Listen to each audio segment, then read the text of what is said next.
Hello, welcome to part 8. Now I would like to spread some of my thoughts about what to choose as a source for your home studio recordings. To be able to compose as many styles as possible, you will need a computer, where especially electronic music needs many plugins, which is best because it's easier to lay your hands on many plugins than buying all synths and modules in hardware, etc. This is also harder to edit after it has been recorded on a track, when they are on a soundtrack and not on a MIDI track that you can edit afterwards. Or that you must send MIDI signals to all of your hardware stuff, and then record the audio signals back on soundtrack again when you are doing a mixdown. It would take up a lot of space in the room with all of the hardware and sound modules, etc. The same is also true when using a portable studio. It's hard to edit afterwards. And is lacking ability to use software plugins if you're not buying an expensive digital mixer as you can connect to a computer. Then you are using a computer anyway, and these digital mixers costs more than they taste. The computer is also cheaper in the long run and more scalable, where you can add hardware or change everything as you go. And that's the reason why I am using a computer as a source. And that's what I'm going to use in this course.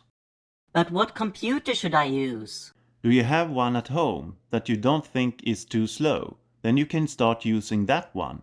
Maybe you get a gaming computer, which would be perfect. What sound card should I use? Do you have an external USB device? Then that would be just perfect. Even if it only has 2 channels. It will be enough for a long time, or all the way depending on your future music.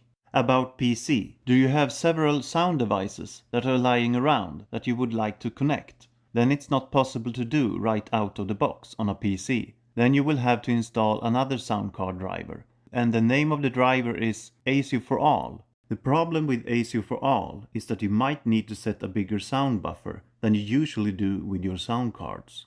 Macintosh has a similar function built into the operating system, but it is same here that you might need a bigger buffer. That is something you will have to try. As long as you're satisfied, everything is good. Otherwise you will have to buy a bigger card with more channels, and then everything will be customized with more channels from the start. And that's good if you really need more channels. To test if your computer has the power, connect everything to your computer. Start it and install Reaper or any other DAW that has a trial version so that you can test. Choose a high sample rate and set a really short buffer on your sound card.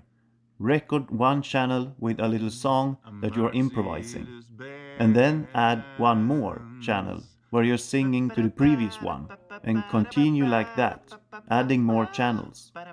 Thus the sound starts to stutter.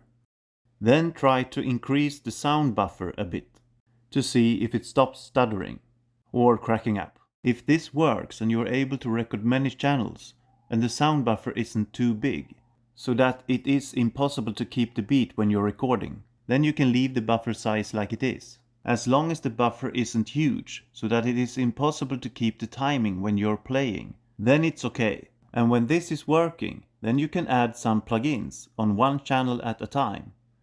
Does it start to stutter again after a couple of channels? Then it's because the computer is too weak, and that's going to lead to problems when you're composing. Is it possible to add more memory in the computer? Then you can try that. Don't forget to save your project in the DAW first. Then shut down the computer, install the memory, and start the computer and load the project. Did the stuttering disappear when you're playing the project again? Then you can add even more plugins on channel after channel to see if you're getting further this time without stuttering or cacking. If you can't get enough channels and plugins, then it's also going to be hard to create music painless, and you will need another computer with more power.